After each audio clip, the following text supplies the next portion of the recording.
नमस्कार शेतकरी मित्रांनो. पंजाबराव डग साहेबांनी नुकताच एक नवीन अंदाज दिलेला आहे. त्यात त्यांनी म्हणले आहे की राज्यात 7, 8, 9 आणि 10 जून पाऊस होण्याची शक्यता आहे आणि 13 ते 18 जून पर्यंत मुसळधार राज्यात पाऊस होईल असे त्यांनी म्हणले आहे.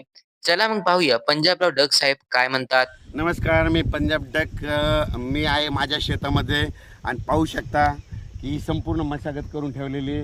तर हे असं मशागत करतो आणि या ठिकाणून माझ्या महाराष्ट्रातल्या शेतकऱ्याला अंदाज देणार आहे. माझ्या महाराष्ट्रातल्या शेतकऱ्याला सांगू इच्छितो, तुम्ही काय करा, 6 तारखेपर्यंत, म्हणजे आज आहे 5 जून, म्हणजे 6 तारखेपर्यंत तुम्ही शेतीची कामे करून घ्या.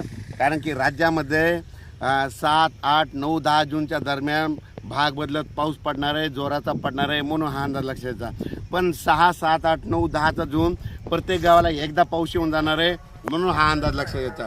पण राज्यातल्या सर्व शेतकऱ्याला सांगू इच्छितो की हा पाऊस पूर्व विदर्भ, पश्चिम विदर्भ, दक्षिण महाराष्ट्र, उत्तर महाराष्ट्र, कोकणपट्टी, खानदेश, मराठवाडा सगळीकडे पाऊस पडणार आहे, म्हणून हा अंदाज लक्षात यायचा. पण राज्यातल्या सर्व शेतकऱ्याला सांगू इच्छितो की राज्यामध्ये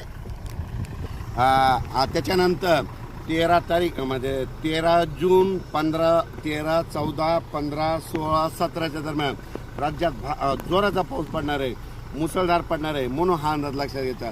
पण राज्यातल्या सर्व शेतकऱ्याला सांगू इच्छितो की राज्यात आजपासून सांगतो की 5 तारखेपासून आज बऱ्याच भागात पावसाला सुरुवात होणार आहे. 6 जूनला आणखी खूप ठिकाणी पाऊस सुरू होणार आहे. 7ला आणखीन बराच भाग व्यापणार आहे. 8ला दररोज परत वाढणार आहे. 9ला आणखीन बऱ्याच ठिकाणी जाणार आहे. 10ला जाणार आहे, 11ला जाणार आहे, 12ला जाणार आहे. म्हणजे सांगायचं झालं तर पाऊस आता हळूहळू सुरू झाला, म्हणून हे लक्षात यायचं. पण 7, 8, 9चा थोडा जास्त पडणार आहे आणि 13 ते 18चा मात्र जरा खूपच पडणार आहे, म्हणून हा अंदाज लक्षात यायचा.